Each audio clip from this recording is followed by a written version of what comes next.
అదే పనిగా ఫోన్ ఇస్తున్నారా? చాలా డేంజర్ అట. రోజుకు అరగంటకు మించి ఫేస్‌బుక్, ఇన్‌స్టాగ్రామ్, స్నాప్‌చాట్ వంటి సోషల్ మీడియా ప్లాట్‌ఫామ్‌పై గడిపే పిల్లల్లో క్రమంగా ఏకాగ్రత తగ్గుతున్నట్లు తాజా అధ్యయనంలో వెల్లడైంది. దాదాపు 8,000 మందికి పైగా చిన్నారులపై 4 ఏళ్ల పాటు నిర్వహించిన ఈ పరిశోధనలో ఆందోళనకరమైన విషయాలు వెలుగులోకి వచ్చాయి.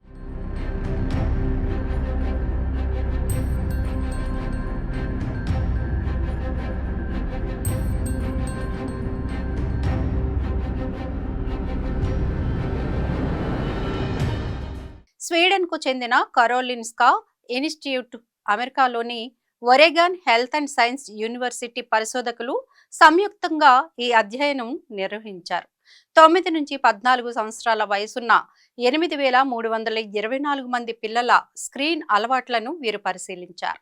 అధ్యయనం ప్రకారం 9 ఏళ్ల వయసులో సగటున 30 నిమిషాలుగా ఉన్న సోషల్ మీడియా వాడకం 13 ఏళ్లు వచ్చేసరికి రోజుకు 2.5 గంటలకు పెరిగిందట. అనేక ప్లాట్ఫామ్లు 13 ఏళ్ల వయసును కనీస అర్హతగా నిర్దేశించినప్పటికీ వాడకం అంతకంటే ముందే మొదలవుతున్నట్లు తేలింది. కేవలం సోషల్ మీడియా వాడకం మాత్రమే వారి ఏకాగ్రత సామర్థ్యాన్ని దెబ్బతీస్తున్నట్లు గుర్తించారు.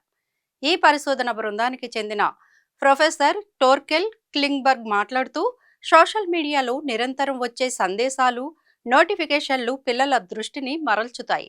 ఏదైనా మెసేజ్ వచ్చిందేమోనన్న ఆలోచన కూడా వారి ఏకాగ్రతను దెబ్బతీస్తుంది. ఇదే ఈ సమస్యకు ప్రధాన కారణమని వివరించారు. ఇప్పటికే ఏకాగ్రత లోపంతో బాధపడే పిల్లలు సోషల్ మీడియాను ఎక్కువగా వాడటం లేదని, సోషల్ మీడియా వాడకమే ఏకాగ్రత లోపానికి దారితీస్తోందని స్పష్టమైంది.